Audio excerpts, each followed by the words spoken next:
Israel, dear old shepherd of Israel, you are the one who feeds us, you are the one who leads us.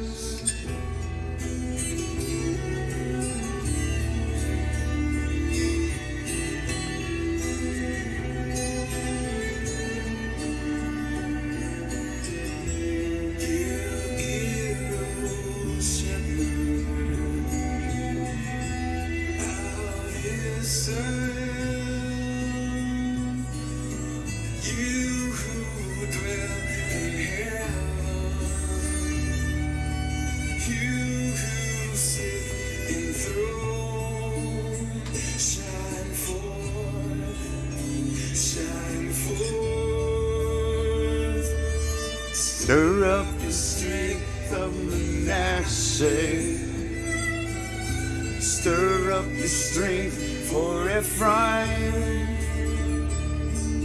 stir up the strength and come and save us,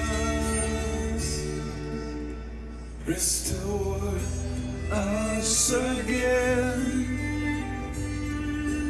Cause your face to shine, return to us, oh Yah,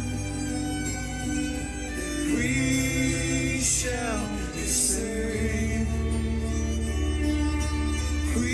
Shalom, shalom. Welcome, Victoria. Welcome, everybody. Just gonna open with some music from talented musician James Brock. James Brock.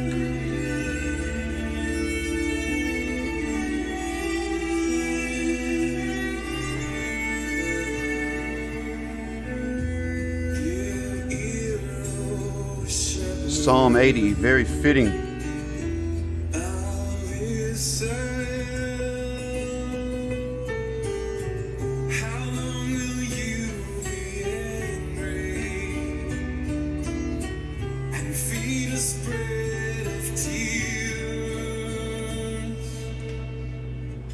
Restore us again and cause your face to shine. Restoration.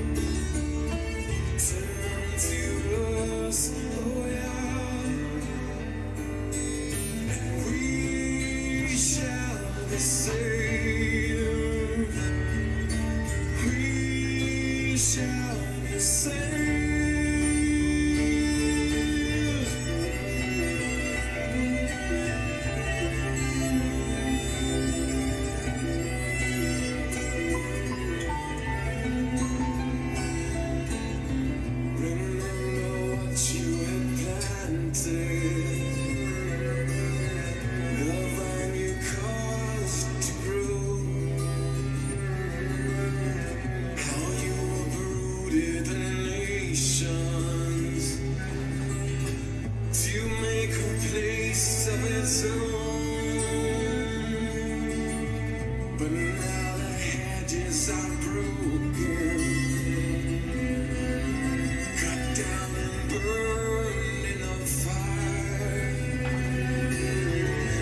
Down from heaven, come and visit your vine. Hallelujah. Restore us again, cause your face to shine. Turn to us, oh yeah, we shall save. Hallelujah. And we will be saved again. Hallelujah. Hang tight, guys. I'm gonna play a couple from this artist, James Block. I've been playing some of these today, just celebrating the feast and playing music that just blesses. I'm going to play another one.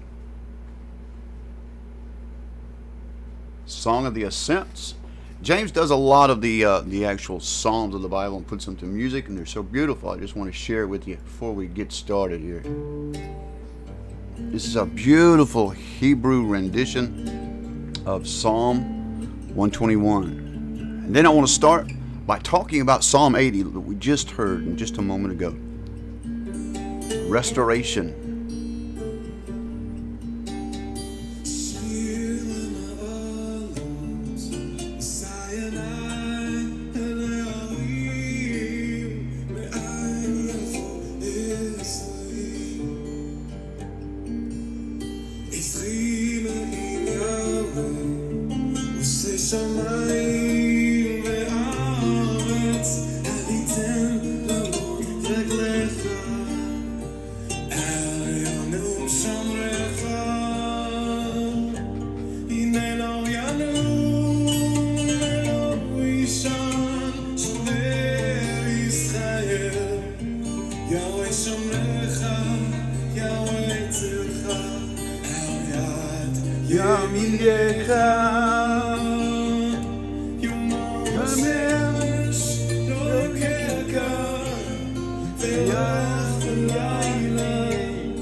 Welcome, Richard Olson, Victoria Singing Bird.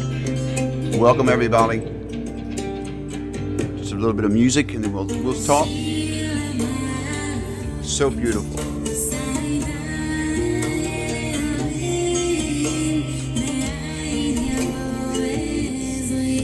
From where does my help come from?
Shalom, shalom.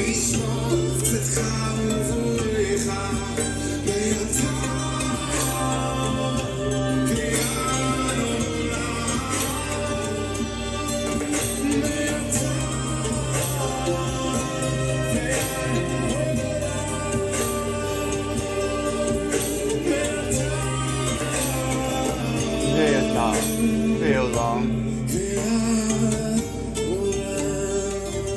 Hallelujah.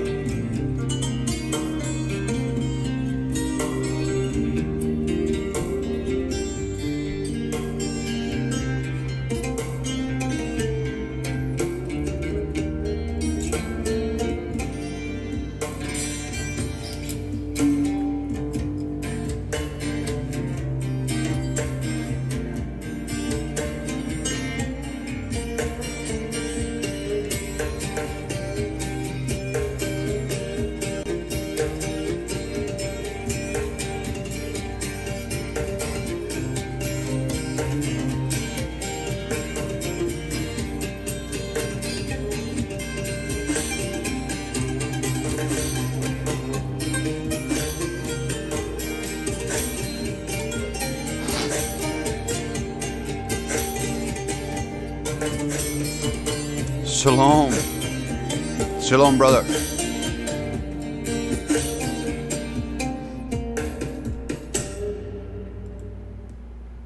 Hallelujah. Hallelujah.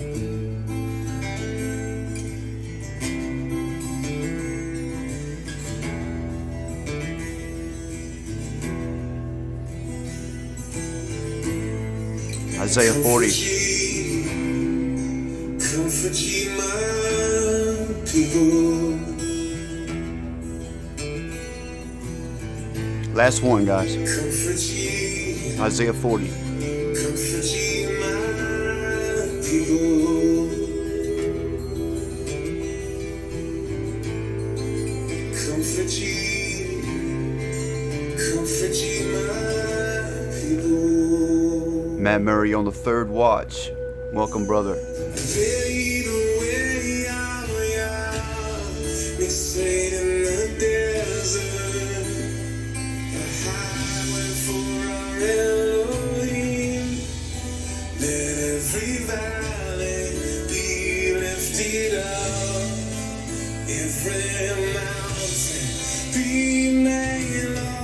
Hallelujah.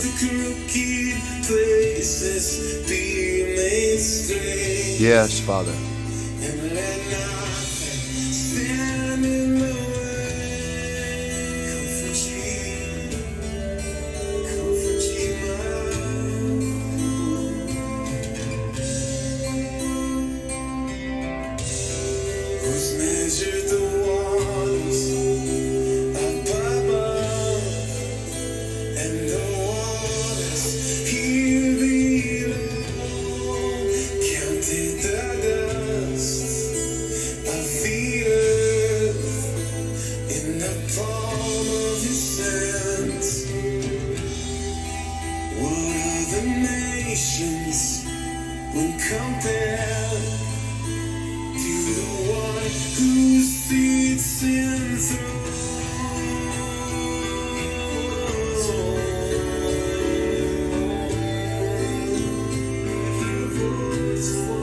Welcome, Mark.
Hallelujah.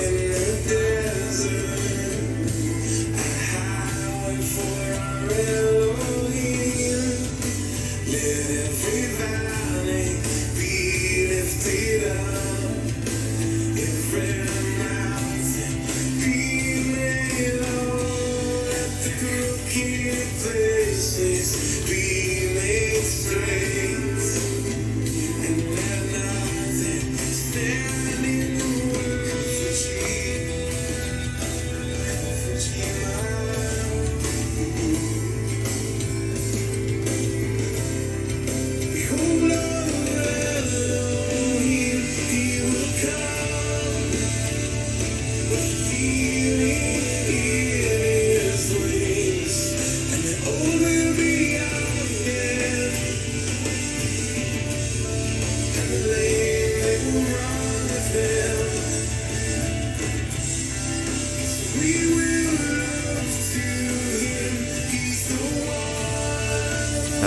Hallelujah. Welcome, Angela.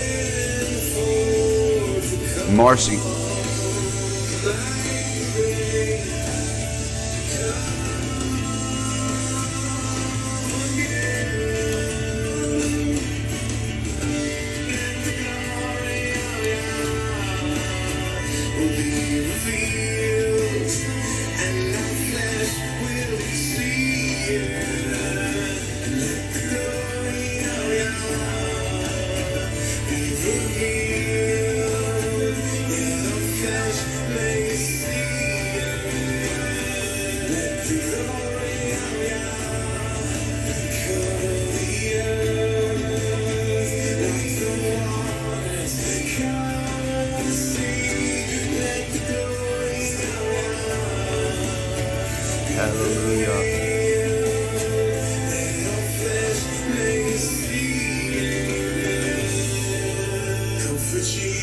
Comfort ye my people. Comfort ye my people.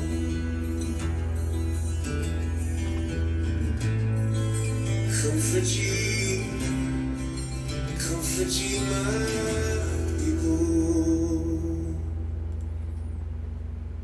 Hallelujah. Hang tight, guys. Let me get myself together. There we go. Welcome to the broadcast. I thought I'd hang out with you guys a little bit tonight. I know it's late on the mainland. Looks like my camera's a little crooked. A couple of times in that song, first and the second, kind of got me moved. Let me tell you what, James Brock, excuse me, I said that wrong. It's Block. Forgive me, James. Thank you for allowing me to use your music. It's beautiful, beautiful music.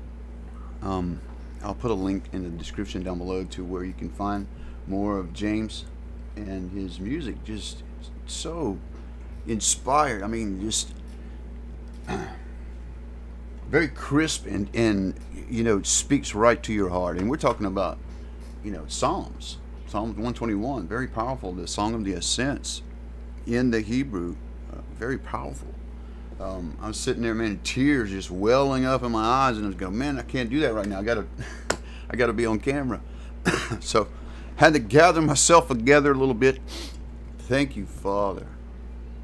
I know it's kind of late, guys. 10:45 in Reno, Nevada with Mark. Pegboard in Arkansas is 12:45. It is 7:47 here in Kayal, Big Island, Hawaii. We are on the third watch. If you're joining us live, it is the third watch here in the latter part of the date line. So for the most part of, you know, when I'm on, you know, trying to broadcast, sometimes the mainland is asleep. So I apologize. I'll try not to do them so late and do some a little more earlier, so you guys are not, you know, it's, you know, East Coast. I can't imagine. That's like, whew. If you're on the East Coast and watching, you're hardcore. I thank you for joining us. We're just going to kind of wing it tonight. I don't have an outline. I thought I might, you know, search a few codes, talk about some scriptures, just share with you guys. I'm feeling kind of like I just want to just share with you guys. My family is preparing for the meal for tonight. We got the Sukkot up. I tried to broadcast last night, but my camera wasn't operating right. It kept, you know, it was doing something with the automatic focus, and it was horrible. So I couldn't get anything to work with the lighting out there. But I did put up more lights, so we'll try that a little bit later. And I think I'll leave the camera on because as it gets into 12 and, you know, midnight, where we're kind of, you know, it's kind of fun with the older kids. You know, it's so fun when they're around and no devices are going on, right? But when the others are asleep and the older ones are there, you know, the East Coast are just waking up. And so it's kind of crazy that some of you guys will be waking up before I even go to bed. But wherever you are in the world, thank you for joining us. And if you're watching this, playback, sorry you missed it live. So, as I said, I don't have an outline. I don't have Darla with me here either. She's preparing, and she's going to join us a little bit later. So, I thought I would just kind of, take some questions from you. We're going to read some scriptures, and I will pull up a code program. I did have that in the description box for last night when I broadcast, and we didn't actually get into it. So I apologize for that. Karen Stasik is 1147 in Denver. Beautiful Denver. I love that part of the country. Shalom and welcome. Only me, welcome. It's 147 in the Appalachians, and that's what I'm talking about. You are hardcore that you are up this late. I want to start, I want to read something from Isaiah 17, because this is something we're seeing currently now take place in the world. And if you're not a believer in Bible prophecy, I want to cover a few things today. I talked briefly with my students today, and you may have saw that video or what got recorded. We actually got cut off at one point. I touched on it basically just here and there in some of the verses that I was reading. But I want to point out, excuse me, time for a beverage. This is actually better than the last one I had. I had a Hawaiian drink, and someone got onto me because of all the sugar in that drink. So I put that down, and I'm having an aloe water that is very good. So I don't drink the Hawaiian drinks all the time, by the way. That was just kind of something that happened. So I get the sugar thing, right? The burden of Damascus, Isaiah 17. Behold, Damascus is taken away from being a city, and it shall be a ruinous heap. The cities of Aor are forsaken, and they shall be for flocks, which shall lie down, and none shall make them afraid. The fortress also shall cease from Ephraim, and the king. What does that mean? The fortress from Ephraim.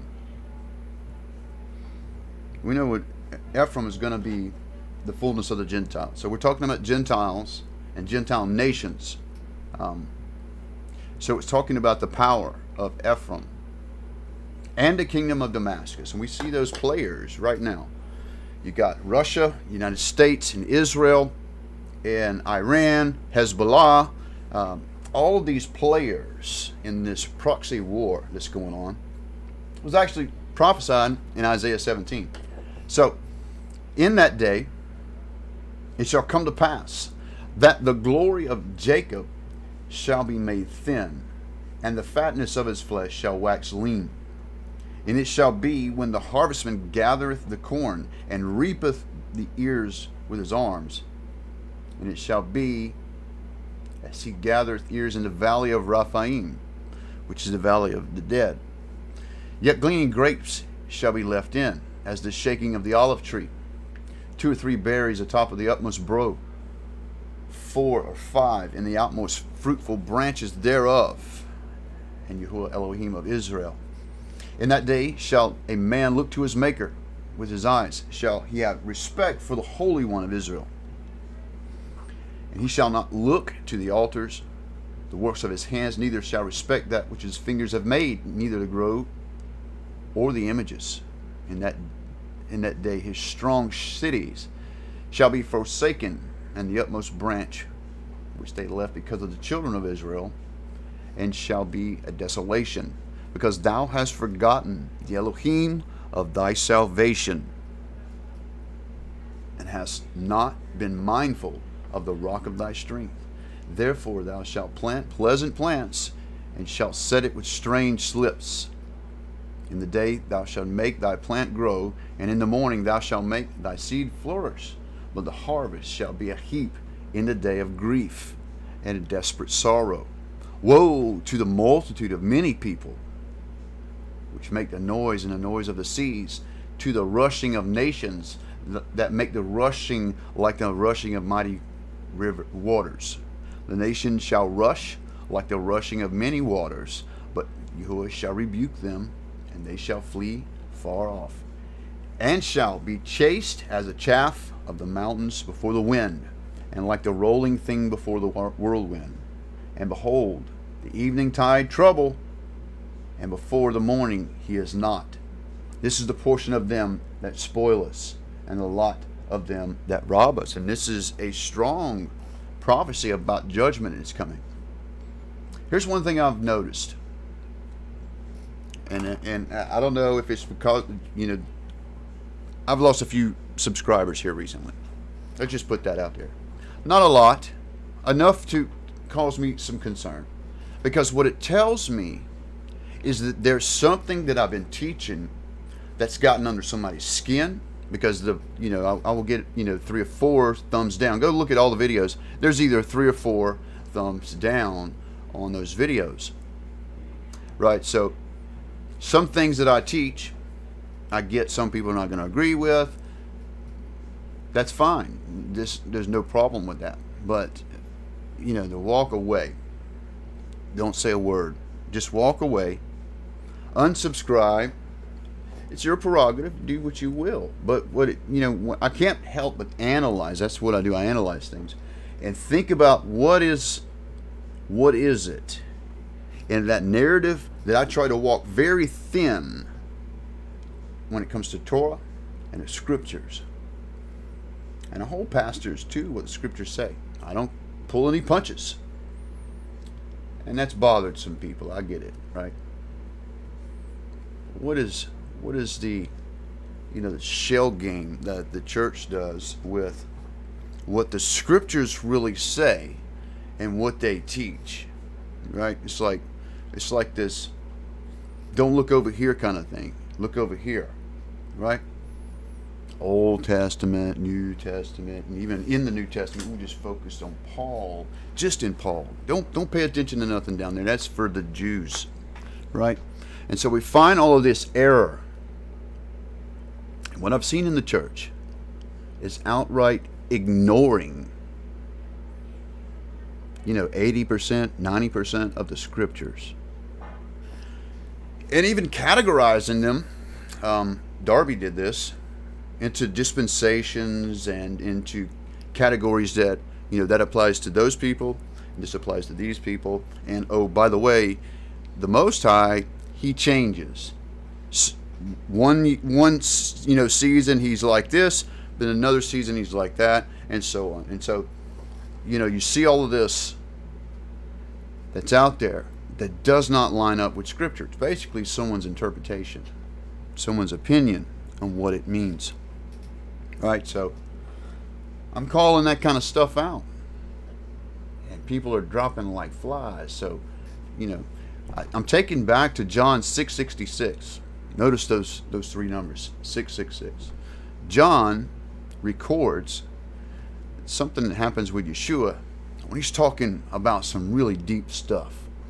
Deep stuff. And disciples who actually knew Yeshua, had walked around with him for a long time, enough to be called disciples, came to a point where they turned around and went the other way. You heard me speak about this before. 10, 20 people drop off. It's not that big of a deal. It's not the end of the world. Why is TheCodeSearcher making a big deal about it? Well, because I actually have a genuine concern. It might be shocking. Genuine concern for people and their soul, their well-being, their frame of mind. The cognitive dissonance that you have to combat sometimes is it's understandable. I was the same way when I had come out of some things that I discovered, was even confronted with, that was just not true. And the identity crisis is thick in this group we call the church, right? So it's a lot of work undoing all of this stuff. And I see other channels, like a very good channel that I just came across. I didn't even know they existed. It's called the Parable of the Vineyard. I don't even know the guy's name. I've just been watching a few of their videos, and it seemed like everything we were in sync with each other. As far as the teaching, we were seeing the same thing. So it was a confirmation to me that there are indeed other people that can see these scriptures and determine for themselves, indeed, there's an identity crisis. We're not who we think we are as far as the church and who is Israel. Because, see, there's this is a popular thing where there's this divide, where that's Israel over there, or Jews, and the church over here. And the fatal flaw that's going to happen is in the day, like we see here in Hosea, and many other. That's why 80 and 90% of the scriptures are ignored by evangelicals and the, apostolic ministries and those that call themselves prophetic teachers. Even prophetic teachers, they don't touch the prophecy. So I started wondering about that. Why is this? I started thinking about Darby and his message, and what was going on in the 1800s. There's a lot of despair. War was happening. Civil war. The bloodiest war America has ever fought. Not only that, more casualties in the Civil War than all the other wars we have fought combined. That's a heavy thought. It was the Civil War, right? So it was a dreadful time. Some even thought it was the end of the world. Was even preaching that. You could find old photographs and tintypes of, some little kid on the side of a street somewhere with the end is near. It started in the 1800s, right? Just after the Great Awakening and all of these revivals that were happening. But what I noticed was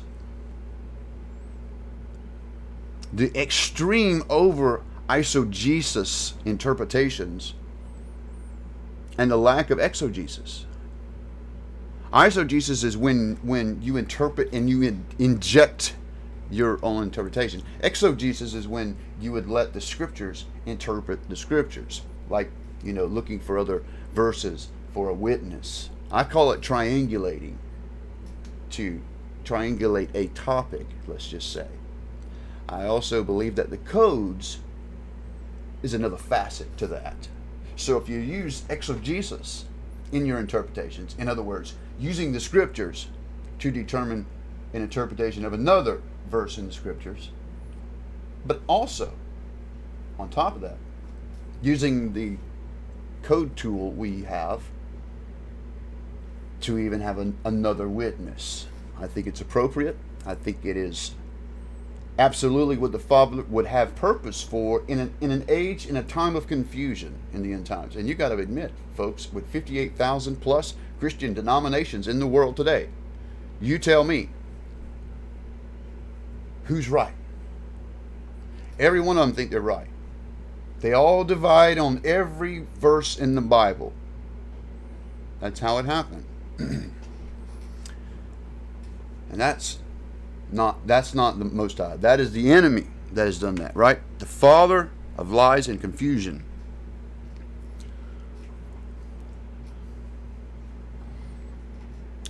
Only me, Roman Catholic. You may hear me talk about Catholics a lot, guys, and I get some flack from people who think that I'm hating on the Catholics.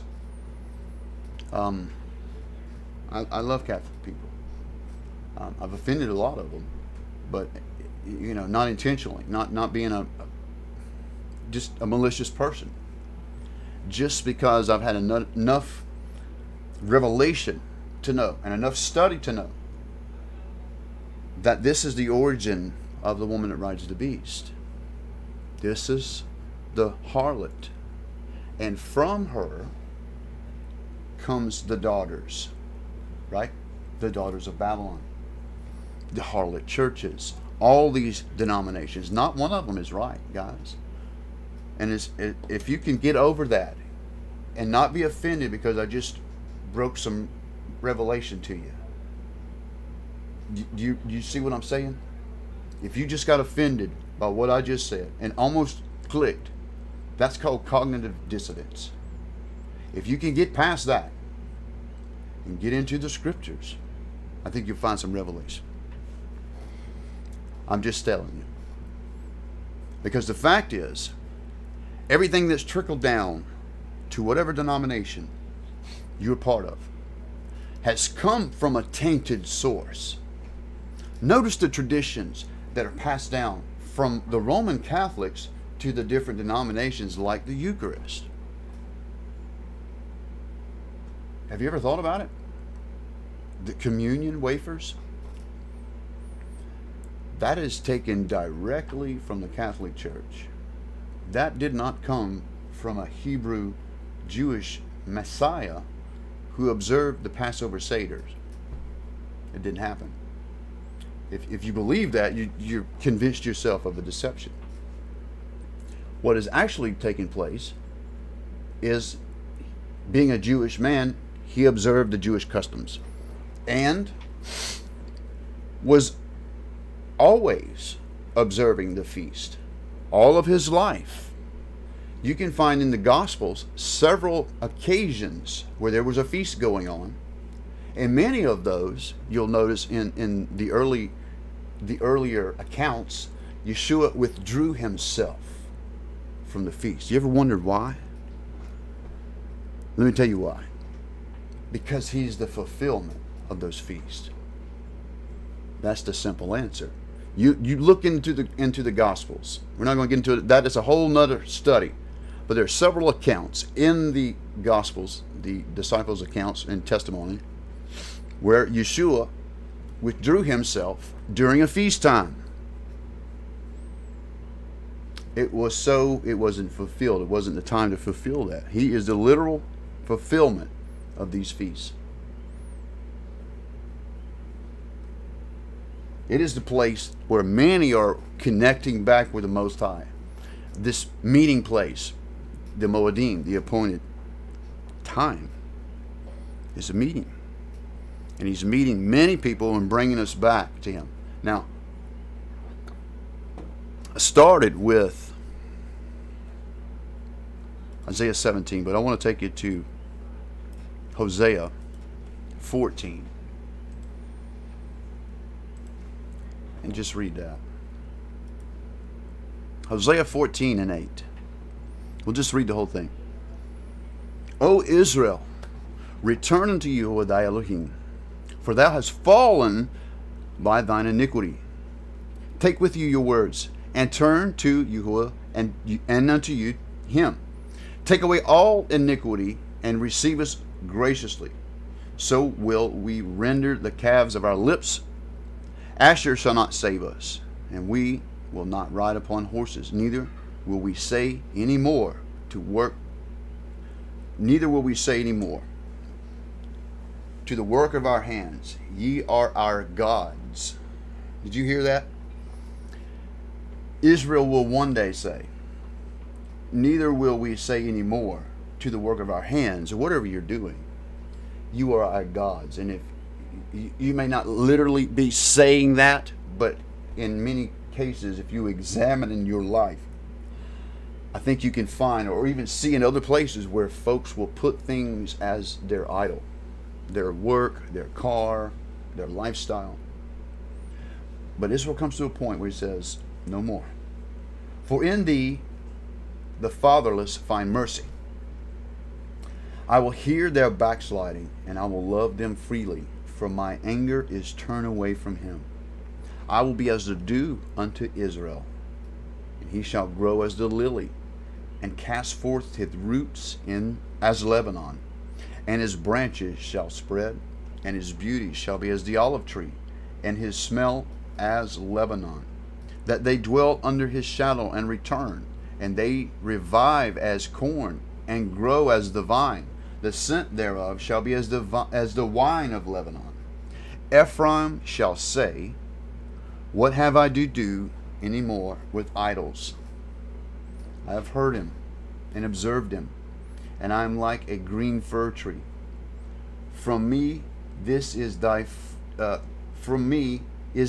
fruit found. Who is wise, and he shall understand these things, prudent, and he shall know them. For the ways of Yahuwah are right, and the just walk in them, but the transgressor shall fall therein. I apologize. I've been not paying attention to the chat, guys. Let me just catch up over here. with you. Shalom, Micah. I didn't see you in the chat. Thank you for joining us, guys. We're just reading some scriptures. I might even do a couple of codes just to kind of show you how this is a tool and another facet to a very complex diamond, right? He gives us these diamonds in His Word to find. I think the scriptures even say that somewhere. It's a beautiful thing. That you don't need a theologian and his opinion, just a few resources, maybe even some confirmations from, because there's wisdom in a multitude of, there's wisdom in the counsel of a multitude. So having others around you to compare notes with. The scriptures say you don't need any more. That the Holy Spirit will teach you. You don't need no teachers, no pastors. The Holy Spirit is going to reveal these things to you. You just need to open up your Bible and use some of the resources that are available.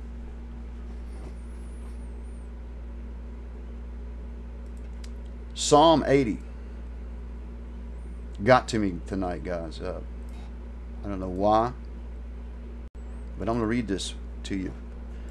You don't hear much about Psalm 80. You hear a lot about Psalm 83, even kind of micro-focusing on Psalm 83, which, by the way, if you really want to look at it, has always been a threat. All of those nations have always been a threat to Israel. And the reason is because of David's sin. Nathan prophesied and told David, because of his sin, that the sword will always be against the house of David. So it is a curse. Nobody talks about Psalm 80. We played that song tonight. James does a beautiful rendition of this. But let me just read it. It says, "Give ear, O shepherd, thou that leadest Joseph like a flock. Thou that dwellest between the cherubs, shine forth. Lord, Ephraim and Benjamin and Manasseh, stir up thy strength and come and save us.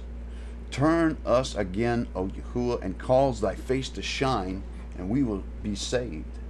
O Yahuwah, Elohim Zavaot, how long wilt thou be angry against the prayer of thy people? Thou feedest them with the bread of tears, and give them tears to drink in great measure. Thou makest us strife unto our neighbors, and unto our enemies laugh among themselves. Turn again, O Yahuwah Zavaot, and cause your face to shine, and we shall be saved. Thou hast brought a vine out of Egypt, and thou hast cast out the heathen, and planted it. Thou preparest a room before it, and didst cause to take deep root, and fill the land. The hills are covered with the shadow of it, and the boughs thereof were like goodly cedars. And she sent out her boughs to the sea, and her branches into the river. Why hast thou then broken her down, her hedges, so that they all which pass by do pluck at her? The boar out of the woods do taste her, and the wild beasts of the field do devour it. Return, we beseech thee, O Yahuwah Zavaot. Look down from heaven, and behold, and visit this vine, and the vineyard which thy right hand had planted, and the branch that thou madest strong for thyself. It is burned with fire, it is cut down. They perish at the rebuke of thy countenance. Let thy hand be upon the man of the right hand, and upon the Son of Man whom thou made strong for thyself. So we will not go back from thee. Quicken us, and we will call upon thy name." Did you see that? Verse 18. Psalm 80, verse 18. "Quicken us, and we will call upon thy name. Turn again, O Yahuwah, Elohim, cause thy face to shine, and we shall be saved." Powerful. You never hear them talking about that. Right.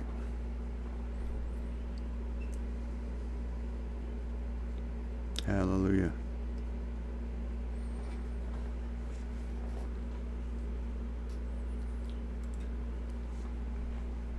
So, let's get to some codes or something, huh?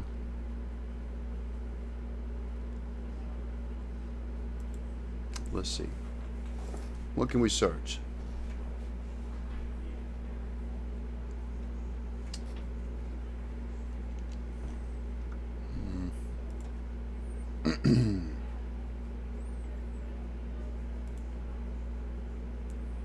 Did you guys see the video that I put out today about TheCodeSearcher?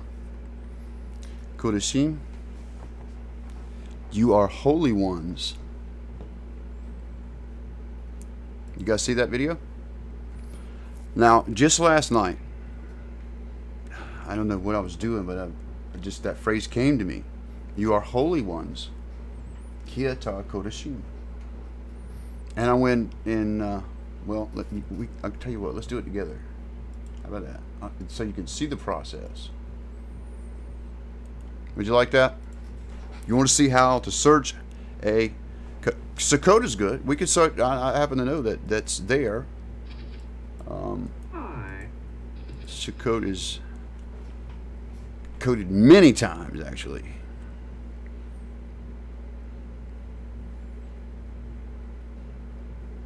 Let's do this one though, just so you can see the kind of the process of how this goes.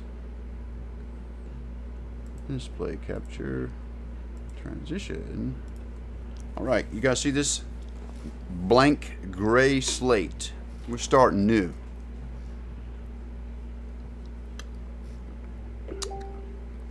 Shalom. There's somebody messaging me. All right. TheCodeSearcher Kodeshim.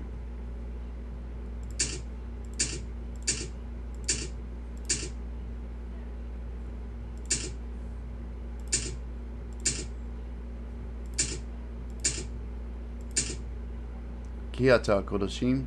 You are holy ones.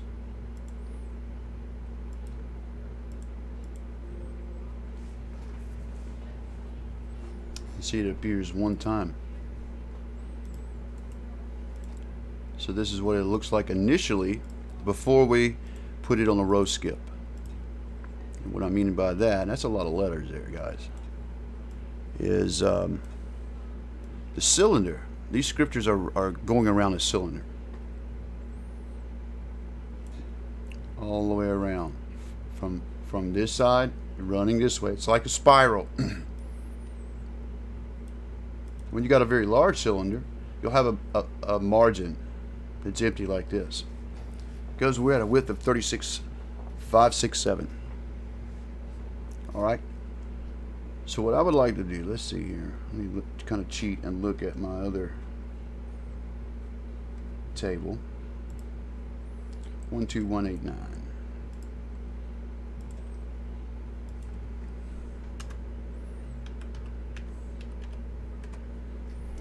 So we put a row skip on it. Now we have more of a matrix.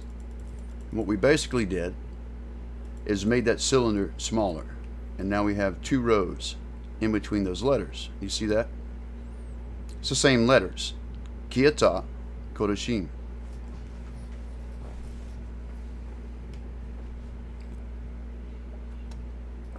Still follow? Alright, so let me take you to what I have as a progression. Now, I believe because each one of these letters is like a combination of lock.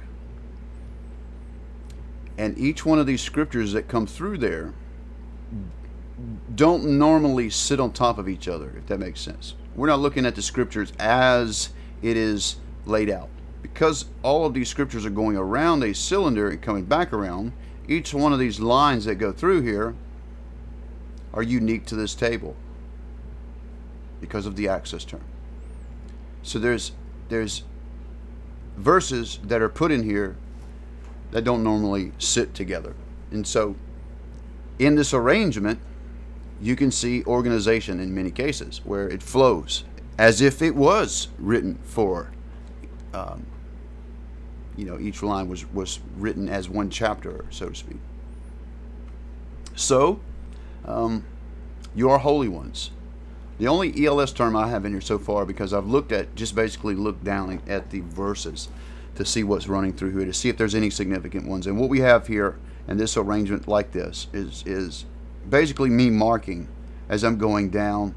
The color change has really no variable or any kind of bearing on what's going on.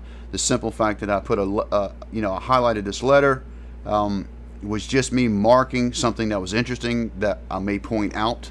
The more letters, the more interesting.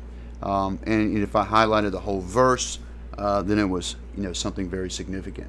So let's just kind of go through it. Again, no ELS terms. I have not searched any terms in this yet, except for I did see my elect here in this margin to the right, and we will go and read that in just a moment. But I want to start with the first part up at the top, right here. And again, you are holy ones. So we're going to start in Isaiah, and this is around the 30th chapter, verse 18. All right, well, let's just back one up a little bit. For thus saith Yahuwah Elohim, the Holy One of Israel, in returning and rest shall ye be saved. In quietness and in confidence shall be your strength, and ye would not. But ye said, No, for we will flee upon horses, therefore shall ye flee, and we will hide upon the swift, therefore shall they pursue you, be swift. 1,000 shall flee to the rebuke of one, and the rebuke of 5 shall flee, till ye be left as a beacon upon a mountain, and an ensign on a hill. And therefore will Yahuwah wait, he may be gracious unto you, and therefore will he be exalted, and have mercy upon you. For the Adonai is an Elohim of judgment. Blessed are all that wait for him. For the people shall dwell in Zion at Jerusalem. Thou shalt weep no more. And he will be very gracious unto thee at the voice of thy cry. And when he shall hear it, he will answer thee. And though he will give you the bread of adversity and the water of affliction, yet shall not thy teachers be removed into the corner any more, but thine eyes shall see thy teachers, and thy ears shall hear a word behind thee, saying, This is the way, walk ye in it. And when you turn to the right, and when you turn to the left. You understand what this is? This is the Holy Spirit leading you in your way. Just like what I just told you. The Scripture says there will come a time where you will not need every man and his brother or your neighbor to teach you the word. Because everyone will know, from the least of them to the greatest of them. Why? Because the Holy Spirit will reveal these truths to you. Now, some will reject it. And there are scriptures that deal with those people as well. But there are promises for you in these scriptures. Who are you? You are holy ones. Kiata Kodeshim. The Bachari. My elect. Who's elect? That's Israel. And you see that pattern in here. Let's go to, let's read where it says the Holy One of Israel. So we're down in chapter 41 at this point, in the very next line. And so, let's see what it says here. We're going to get context from verse 1. Keep silence before me, O islands, and let the people renew their strength. Let them come near, and let them speak, and let us come near together to judgment. You see what's happening here? Now, judgment is coming upon the earth. Now, you do realize that when Yeshua the King of Kings, comes in those clouds. He's coming with a sword. He's coming for judgment. I can't see how the church wants to focus on myths and made up doctrine and completely ignore what every one of the prophets say is going to happen.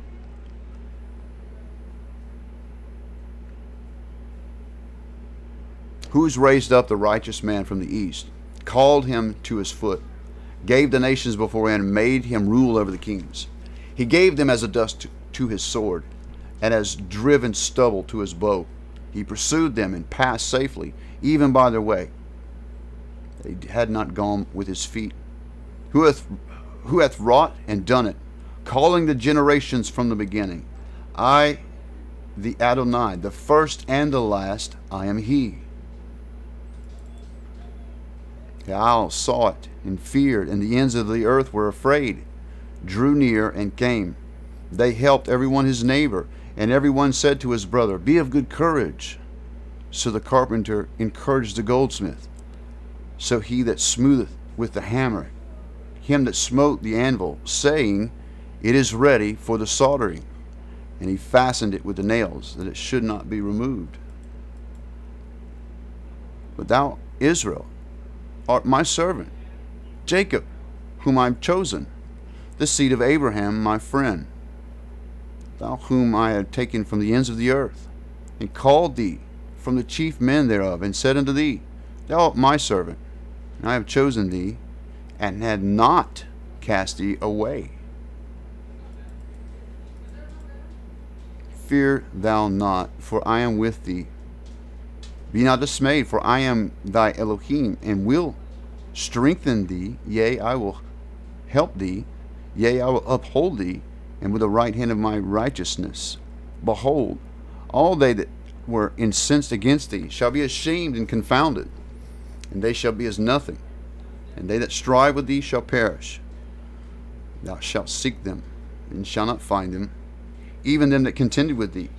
They that warred against thee shall be as nothing, and as a thing of naught. For I, the Adonai, thy Elohim, will hold thy right hand, saying unto thee, Fear not, I will help thee. That's a promise to you, O Israel. Jacob, Ephraim, that's you. Fear not, thou worm Jacob, and ye men of Israel. I will help thee, saith Yahuwah, and thy Redeemer, the Holy One of Israel. Behold, I will make a new sharp threshing instrument, having teeth, and thou shalt thresh the mountains and beat them small, and shalt make the hills as chaff.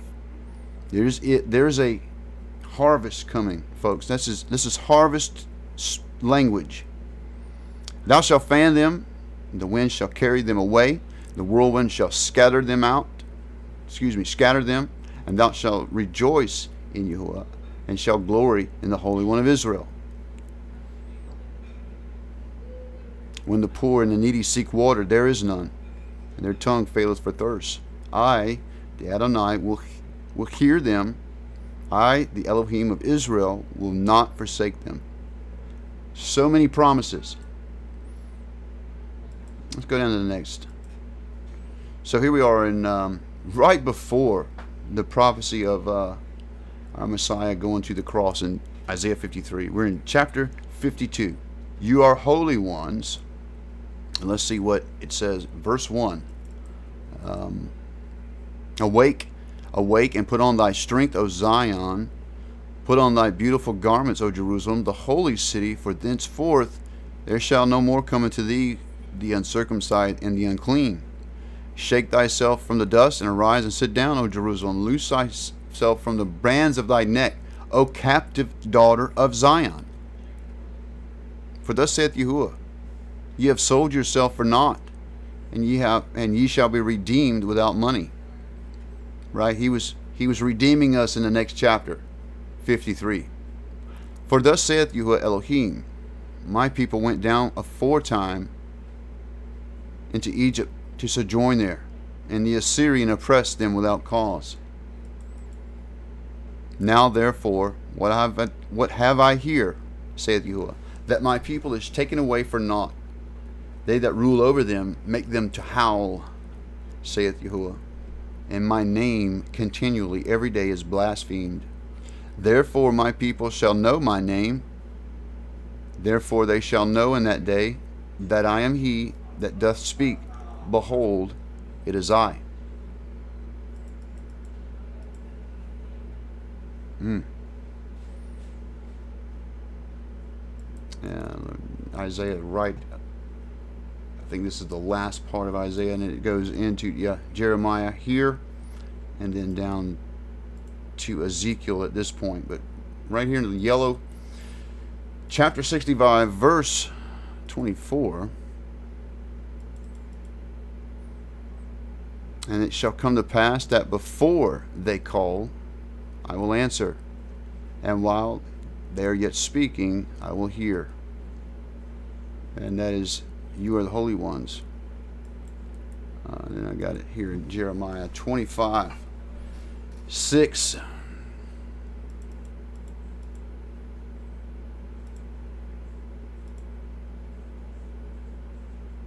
We'll start at 4. And who hath sent unto you all his servants the prophets, rising early and sending them, but ye have not hearkened, nor inclined your ear to hear. They said, turn ye again, now every one from his evil way, and from the evil of your doings, and dwell in the land that Yahuwah hath given unto you and your fathers forever and ever. And go not after other gods to serve them, and to worship them, and to provoke me to anger with the work of your hands. And I will do you no hurt. Yet ye have not hearkened unto me, saith Yahuwah, that ye might provoke me to anger with the works of your hands, to your own hurt. Therefore thus saith Yahuwah of Zavaoth, because ye have not heard my words, behold, I will send and take all the families of the north, saith Yahuwah, and Nebuchadnezzar the king of Babylon, my servant, and I will bring them against this land, and against the inhabitants thereof, and against all these nations. And this happened to Judah when they went into exile. But notice what happened. Because the false prophets of the king, those that came against Jeremiah, was saying that Nebuchadnezzar was defeated, because there was 3 incursions. It took the 3rd incursion before Nebuchadnezzar actually went in and captured the city. But these false prophets were telling the king and everybody that everything was going to be fine. It was going to be great. And so people went on with their partying and with their gladness and with their marriages and things like that. And destruction came. And all of this ceased. You know, and Chris pointed something out. You know, the connection of this and Revelation, where the same thing is mentioned. Where the same thing happens. The voice of the bridegroom and of the bride cease. Imagine that. Behold, the days come. And then we're down in Jeremiah 46 at this point in the green. Verse 27. But fear not thou, O my servant Jacob, and be not dismayed, O Israel, for behold, I will save thee from afar off, and thy seed from the land of their captivity. And Jacob shall return, and be in rest and at ease, and none shall make him afraid. But fear not, O Jacob my servant, saith Yahuwah, for I am with thee, and I will make a full end of all the nations. This is very important to understand, because with just one tribe, and we're talking about the Jews, they're roughly 14 million worldwide, between 14 and 16 million, and half of those live in the United States alone. That's one tribe. But here, the Most High is telling you that I will make a full end of all the nations where I have driven thee, but I will not make a full end of thee, but correct thee in measure. Yet I will not leave the unholy punished. Unpunished. We will still go through this process of being refined. So you see this pattern that emerges with a search term. You are the holy ones, or you are the chosen ones, or you are the saints. That word can be used in those various ways. But you see a pattern that emerges with the scriptures that run through. And again, no ELSs yet. We haven't searched anything as far as terms. So let's look just for kicks. Let's do this. Let's search for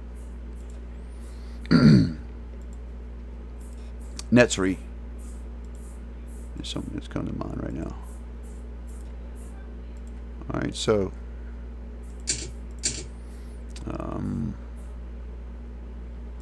you can spell this with either with a vav or no vav. We're going to try it with a vav first, so it's not Sri. And look there, it is there. So spans through. It is also up at the top as almost like a banner. So the Netzri. This is what the early believers were called before the hijacking of the way.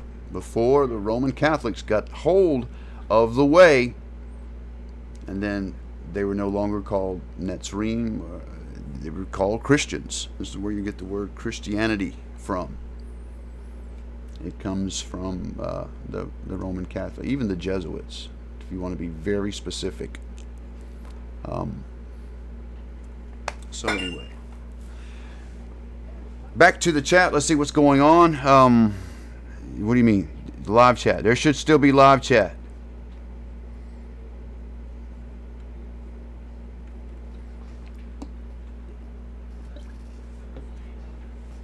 All right. Let's take a look at another. What else am I working on here?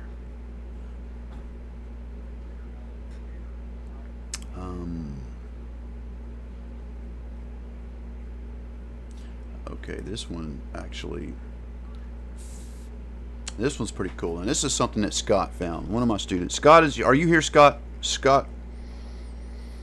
I don't know. It's pretty late there. But look at this. I'm just gonna share this with you. I didn't actually find this. This is Scott's. I did share the class that he shared this in, but look what it says here. I am the Messiah. Ani HaMashiach. So the purple letters, and some of these are highlighted yellow because we have another word that's vertical in there. Actually, it's a name, and it's interlocked on the shin. It says, I am the Messiah, and then it has Yeshua sharing that shin. So that's pretty profound. And this is exclusively in the Torah, by the way. This is a Torah code. Pretty incredible. That's not an accident, guys. This is definitely not an accident.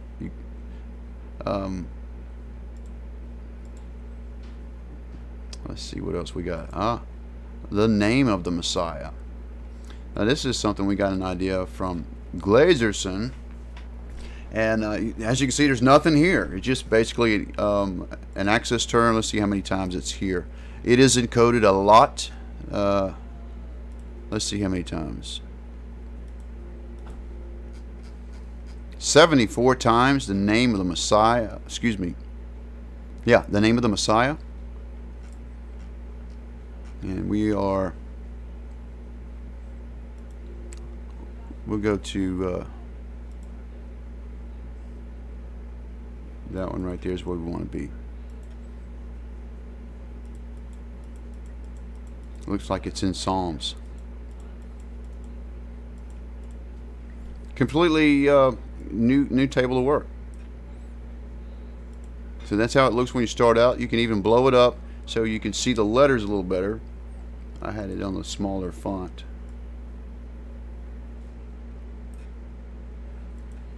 And there's your searchable matrix on the name of the Messiah. Let's just for kicks. Let's put in the actual name Kaduri was revealed, right? So that would be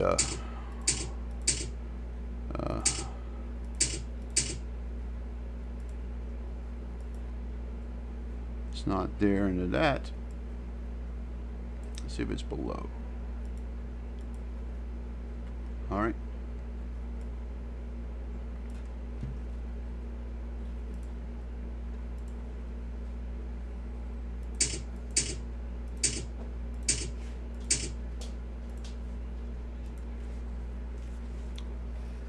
You got a hit. So that is the translation of the name, or excuse me, the name of our Messiah, which is Yeshua. Also Joshua. That is a very flexible name. Yeshua, Yahshua, Yahushua. The different pronunciations, basically the same thing. The translation directly to English from Hebrew without all of the language gymnastics. There's nothing difficult about it. It's Joshua. So there we have a hit. The only difference between this version of it and the version that Kaduri had is the Vav. There's another Vav in between the Shin and the Ayin right here. So, which there's a whole teaching on why that is and what is believed of what this means. And just to kind of summarize of that thought is the second Vav means completion. The first coming, his name is with one Vav, right? And if he's coming in his name that's changing, only he knows. It's a high probability it has another Vav. And the reason I say that is I believe Kaduri had an encounter with the Messiah and revealed himself. Imagine that. One of the highest Orthodox Jews in all of Judaism. And the Messiah comes to him in his dreams and reveals himself for years. Gets to know him in his dreams, teaching him like he was Nicodemus. Even so much that he became convinced that Yeshua, the one who died on the cross, rose from the dead, is the Messiah. And he taught his students that. And you have Zev Porat, who is out there teaching and using that testimony to reach other Jews. That is an amazing testimony, guys. And I believe Kaduri met the Messiah in his dream. And he said that his name was Yahushua, with another Vav. Just putting that out there. It didn't appear in this table, but according to this rabbi who had an encounter, it has another Vav. And the teaching behind that is, like I said, it implies completion with the second Vav. That's pretty profound. So that's the name of the Messiah. And as I said, it's there many times. Lots can be searched in that. Let's see. This is the distress of the Gentiles. The distress of the Gentiles. And in the plain text, we've got in the day of distress, and also Yom Yahuwah. These are the very same time, by the way. Let's go read that. You guys still with me? I know it's late where you are. Bless you for being with us. I wish you could be here with us here for the feast. And we are in Obadiah 1. And look at that. In the very same chapter, we've got the day of Yahuwah and Yom Zerah, which is the time of the day of distress. In the same lines there. Let's get some context, see what's happening. So, access term, the distress of the Gentiles. The vision of Obadiah. Thus saith Yahuwah Elohim concerning Edom. We have heard a rumor from the Adonai, and an ambassador is sent among the heathen. Arise ye, and let us rise up against her in battle. Behold, I have made thee small among the heathen, and thou art greatly despised. The pride of thine heart hath deceived thee, and they that dwell in the clefts of the rocks, whose habitation is high, had said in his heart, who shall bring me down to the ground? You know who this is, right? Who's hiding in the rocks when the Most High is coming back? This is the elites of the world. Look at what the Most High says through his prophet. The pride of thine heart hath deceived thee, Bilderbergs, Rothschilds, all of you, Clintons, thou that dwellest in the clefts of the rock, whose habitation is high, that saith in his heart, who shall bring me down to the ground? Though thou exalt thyself as an eagle, there's your imagery of America, and though thou set thy nest among the stars, woo, where are they talking about going right now? Thence will I bring thee down, saith Yahuwah. Going to be some humble pie coming. If thieves came to thee, if robbers by night, how art thou cut off? Would they not have stolen till they had enough? If the grape gatherers came to thee, would they have not left? Would had not leave some grapes? How are things of Esau searched out? How are the hidden things sought up? All the men of thy confederacy have brought thee even to the border. The men that were at peace with thee have deceived thee and prevailed against thee. And they that eat thy bread have laid a wound under thee, and there is none understanding him. Shall I not in that day, saith Yahuwah, even destroy the wise men out of Edom, and the understanding out of the mount of Esau? And thy mighty men, O Taman, shall be dismayed, to the end that every one of the mount of Esau shall be cut off by slaughter.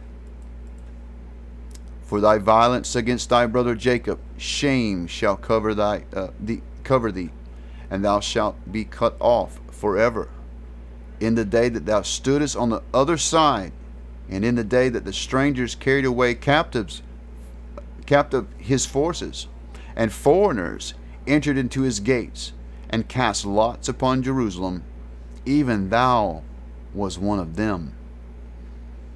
But thou shouldest not have looked on the day of thy brother, in the day that he became a stranger, neither should thou have rejoiced over the children of Judah in the day of their destruction, neither shouldest thou have spoken proudly in the day of distress. Now you know who this is talking about, right? We're talking about the Gentiles, the identity crisis, and they are Israel. Judah and Jacob, there's a couple things going on. Who's in the land right now? Because we are standing on the other side. We're watching what's happened with Israel. Some even rejoice over the children of Judah in the day of their destruction. Neither should thou have spoken proudly in the day of distress. The day of distress, right here.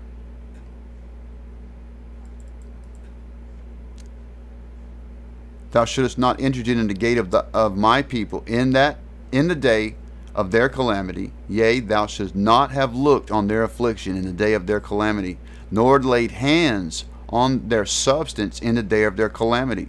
Neither should thou have stood in the crossway to cut off those of his that did escape.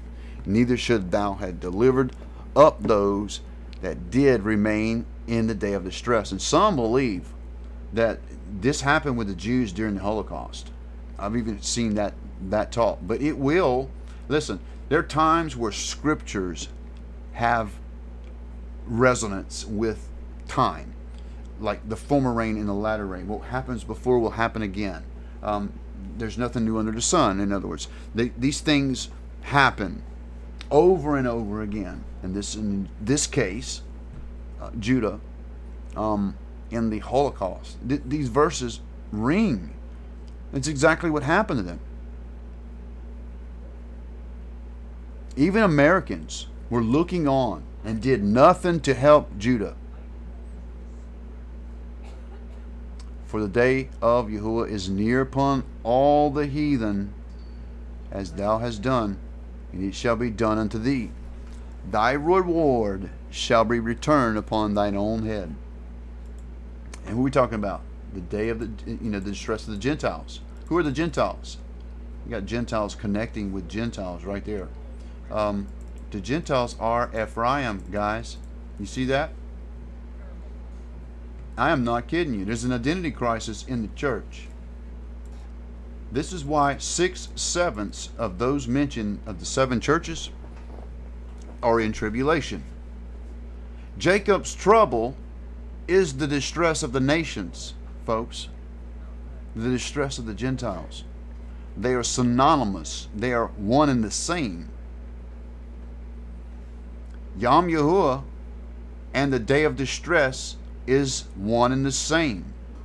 The day of the Lord, in other words, in English, is the second coming of the Most High. Can you see that? All right.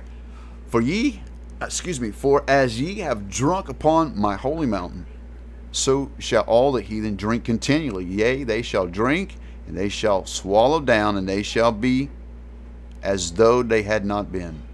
And upon Mount Zion shall be deliverance, and there shall be holiness, and the house of Jacob shall possess their possessions, and the house of Jacob shall be a fire, and the house of Joseph, whoa, that's Ephraim, a flame, the house of Esau, stubble, and they shall kindle in them and devour them, and they shall not be any remaining house of Esau, for Yahuwah hath spoken it. What do you say about Esau, guys? And they of the south shall possess the mount of Esau, and of the plain of the Philistines they shall possess the fields of what? Ephraim, and the fields of Samaria, and Benjamin shall possess Gilead, and the captivity of his host the children of Israel shall possess that of the Canaanites. We're talking about inheritance now. Incredible. Let's go see what's happening here in, is that Hosea? Running right through there. Hosea 5, speaking about Ephraim, who are the Gentiles. Let's see what's happening. Hear ye this, O priests, and hearken, ye house of Israel. Give ye ear, O house of the king, for judgment is toward you. What happened here? What? Because ye have been a snare on Mizpah, and a net spread upon Tabor, and the revolters are profound to make slaughter, though I have made a rebuker of them all. I know Ephraim, and Israel is not hid from me. For now, O Ephraim, thou committest whoredom, and Israel is defiled. They will not frame their doings to turn unto their Elohim, for the spirit of whoredoms is in the midst of them, and they have not known the Adonai. The pride of Israel does testify to his faith. Therefore shall Israel and Ephraim fall in their iniquity. Judah shall also fall with them. See, this is two things going on. Judah and Israel had two different punishments. Judah went into exile 70 years. Israel, or Ephraim, went into diaspora for 2,700 and roughly 30 to 40 years. Some of us came out of the awakening earlier than others. Over a 10-year span, I've seen this awakening happening. The distress of the Gentiles. Ephraim.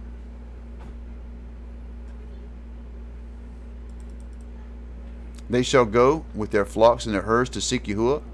They shall not find him. He hath withdrawn himself from them. They have dealt treacherously against Yahuwah, for they have begotten strange children. Now shall a month devour them with their portions. Blow ye the cornet in Gibreth, and the trumpet in Ramah. Cry aloud at Bethaven. After thee, O Benjamin, Ephraim shall be desolate in the day of rebuke. Among the tribes of Israel I have made known that which shall surely be. The princes of Judah shall be like them that remove the bound. Therefore I will pour out my wrath upon them like water. Ephraim is oppressed and broken in judgment, because he willingly walked after the commandment. Therefore will I be unto Ephraim as a moth, and the house of Judah as rottenness. When Ephraim saw his sickness, and Judah saw his wound, then went Ephraim to Assyria, to King Jareb, yet could not heal you, nor cure you of your wound. For I will be unto Ephraim as a lion, and as a young lion of the house of Judah. I, even I, will tear and go away, and I will take away, and none shall rescue him. And I will go and return to my place until they acknowledge their offense. Let me back up and say that again. I will go and return to my place till they acknowledge their offense and seek my face. In their affliction they will seek me early. And in chapter 6, which this is really cool, because you know, guys, there's something encoded in those first verses there that somebody's uncovered, which is shalom.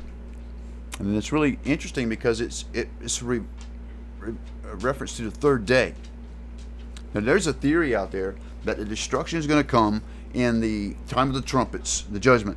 And 10 days of destruction is taking place, culminating to the time of atonement.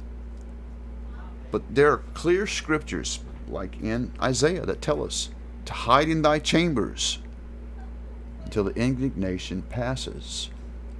There's reason to believe that this is 3 days. And it says here, come, let us return unto Yahuwah, for he hath torn, he will heal us. He hath smitten, and he will bind us up. After 2 days he will revive us, and in the third day he will raise us up, and we shall live in his sight. And encoded in that verse is shalom, or rapture. That's pretty incredible. So there you go. That is the distress of the nations, connecting with Gentiles there. And again, this has barely been worked.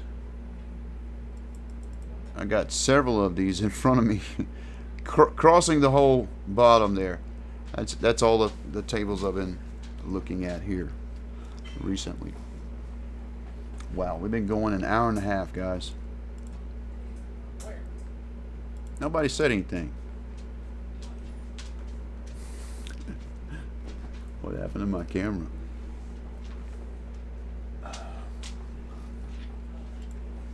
There you are. How we doing, guys? Who do we got here?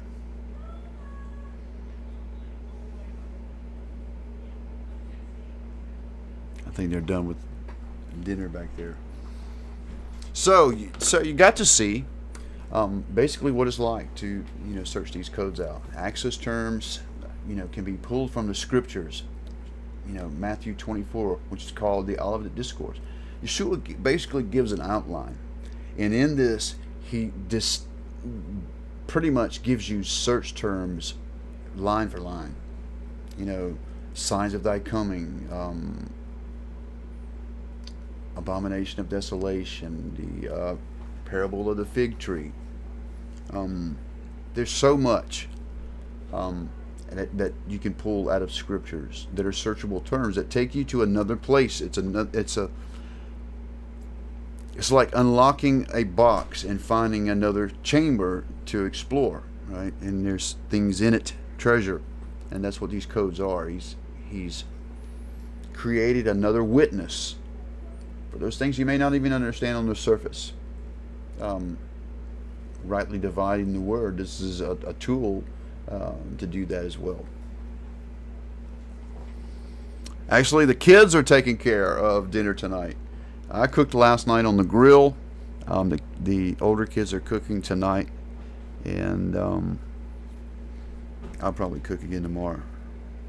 So listen, I'm going to end this broadcast here, but I'm going to set up a camera outside and probably just let it run So I know it's late for you. It's even 9 o'clock here. So I'll just let it run so you guys can wake up in the morning. You can see what happened. It's probably not. It's just me and the kids and Darla. So it's nothing really too terribly exciting, I don't think. But you'll get to see what the environment's like and what we're doing. It's a great family time. I see the testimony from many of you on Facebook. You're enjoying your experiences wherever you are in the world. Chag Sameach, happy holiday to you, and may this be a blessed time for you. Enjoy it. Enjoy your family. This is what it's about. In Hawaii, it's called Ohana, but in whatever language, your family is important. It's the basic unit that our Creator created for us. Now, so much has been distorted by our society today and what a family is. But if you're celebrating, and we're not going to get into that, if you're celebrating with your family, cherish that time. It's a special time. Making beautiful memories.